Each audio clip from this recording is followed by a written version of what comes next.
Iran America seize fire के हवाले से हम मज़ीद बात करते हैं। हमारे साथ मौजूद हैं अमेरिकन जर्नलिस्ट असद हसन साहब, जबकि डेमोक्रेट रहनुमा ताहिर जावेद साहब भी हमें ज्वाइन कर चुके हैं।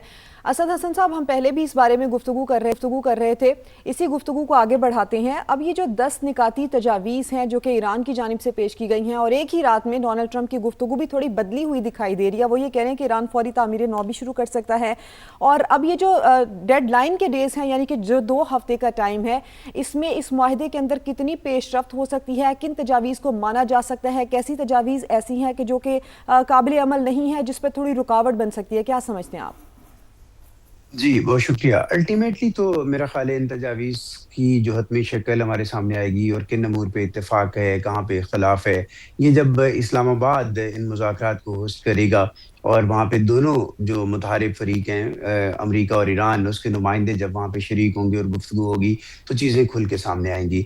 अगरचे इस वक़्त यहाँ पे खुशनुमान होने में कोई ऐब नहीं है, क्योंकि ख़ास तौर पे ऐसे वक़्त में जब सदर ट्रम्प बार-बार ऐसी धमकी दे चुके थे और इस बार लग रहा था कि शायद उनको अपनी फिर अपनी ईगो और अपनी एक सुप्रीम मिलिट्री माइट होने की हैसियत से अपने आप को मनवाने और अपनी बात के पास रखने के लिए किसी बड़े इनिशिएटिव की तरफ जाना पड़ सकता है। और बहुत सारे खदशात थे दुनिया भर में कि ये जो अल्टीमेट डिस्ट्रक्शन की बात कर रहे हैं और एंडिंग सिविलाइजेशन की बात कर रहे हैं, सो इससे मुराद क्या क्या हो सकता है, यहाँ तक कि उसका नाम लेना भी जबान से बहुत आसान नहीं लगता। सो मुझे ये लगता है, ये भी ज़रूर यहाँ पे वाशिंगटन के अंदर ये कहा जा रहा था कि प्रेसिडेंट ट्रंप जो है वो डेस्परेट हैं बुनियादी तौर पे, कि वो किसी ना किसी तरीके इस जंग को ख़त्म करना चाहते हैं। क्योंकि इनिशियली अब भी इस वक़्त जो सवाल उठाया जा रहा है, वो वॉर के ख़त्म होने को तो वेलकम किया जा रहा है। कांग्रेस के अंदर जो है वो डेमोक्रेट्स वो ये मुतालबा कर रहे हैं कि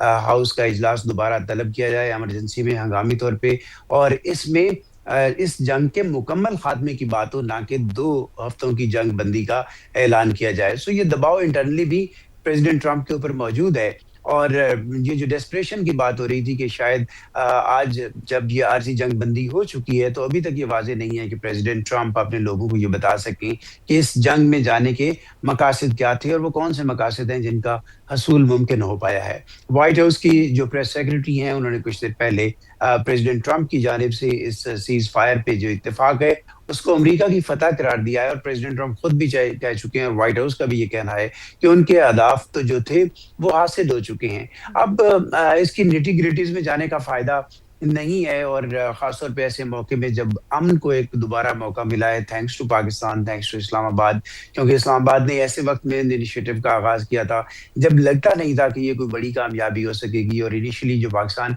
एक मैसेंजर के तौर पे इसमें काम कर रहा था, वो अब एक मीडिएटर और फैसिलिटेटर ही नहीं, बल्कि एक अमन या पीस के होस्ट के तौर पे इमर्ज हुआ है दुनिया के इस नक्शे पे।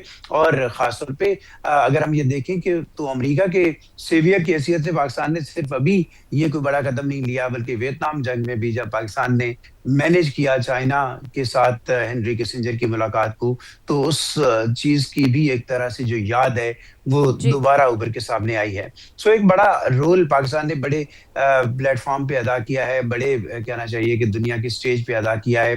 पाकिस्तान को ये एडवांटेज था कि पाकिस्तान जो है वो इन हालात के अंदर वो चाइना के साथ भी अच्छे ताल्लुकात रखता है, अमेरिका के साथ भी उसके ताल्लुकात हैं, ईरान के साथ ज़ाहिर है उसके वो ना सिर्फ नेबरिंग कंट्री है, बल्कि एक इस्लामिक रिलीजियस कल्चरल जो टाइज़ हैं, वो भी बहुत स्ट्रॉन्ग है। और पाकिस्तान के अपने भी बहुत कुछ स्टेक पे है। आपको दुरुस्त मालूम है बात कि है। जो अहले-दशी कम्युनिटी है, वो ईरान के बाद अगर किसी मुल्क में सबसे ज़्यादा तादाद में है, तो वो पाकिस्तान के अंदर है।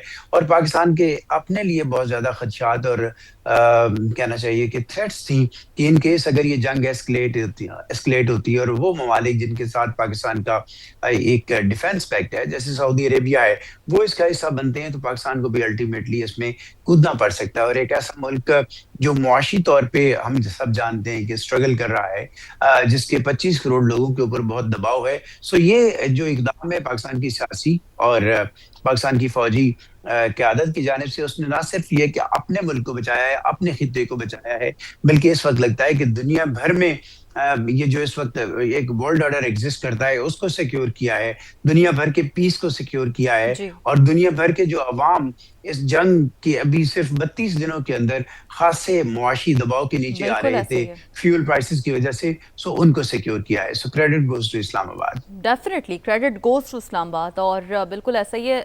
साथ ही मौजूद रहेगा ताहिर जावेद साहब भी हमारे साथ ही मौजूद हैं, उन्हें भी शामिल गुफ्तगू करते हैं। ताहिर साहब, खबर असद साहब ने दी है, इनसाइट्स डेमोक्रेट्स क्या सोचेंगे हम आपसे जानना चाहेंगे। जैसा कि असद साहब कह रहे थे कि इस वक्त डेफिनेटली दबाव वहाँ से भी सामने आ रहा है कि इजलास बुलाया जाए, और ये सिर्फ 2 हफ्ते की नहीं, ये एक मुस्तकिल जंग बंदी पर गौर किया जाए। So what Democrats are thinking right now, इस हवाले से भी कमेंट कीजिएगा। पाकिस्तान का रोल कितना डोमिनेंटली अब उभर कर सामने आया है।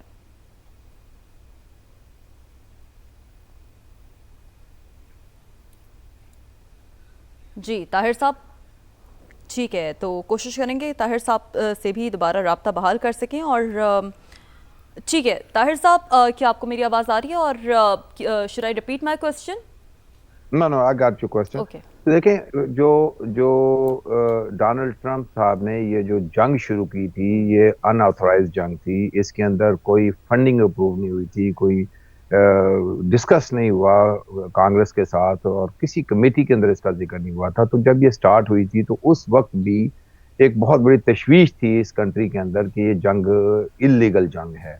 उसके बाद बहरहाल उन्होंने जो भी जिस तरह भी था इसको फंडिंग को नहीं रोका गया किसी भी मकाम के ऊपर, क्योंकि नेशनल सिक्योरिटी का मामला था जो। लेकिन एक pressure every day every hour president Trump के ऊपर डोमेस्टिक प्रेशर बढ़ता चला गया। और आज अगर ये जो सीज फायर हुआ है, या पिछले कुछ दिनों से प्रेसिडेंट ट्रंप एक जल्दी के अंदर थे कि इस मामले को जितनी ये सीज फायर को कर लिया जाए, ईरान से ज्यादा प्रेसिडेंट ट्रंप को इसकी जल्दी थी। तो वो सारा कुछ डोमेस्टिक प्रेशर जो था वो बहुत ज्यादा डोमेस्टिक प्रेशर उनके ऊपर चल गया था, उनकी पॉपुलैरिटी नीचे आ गई थी।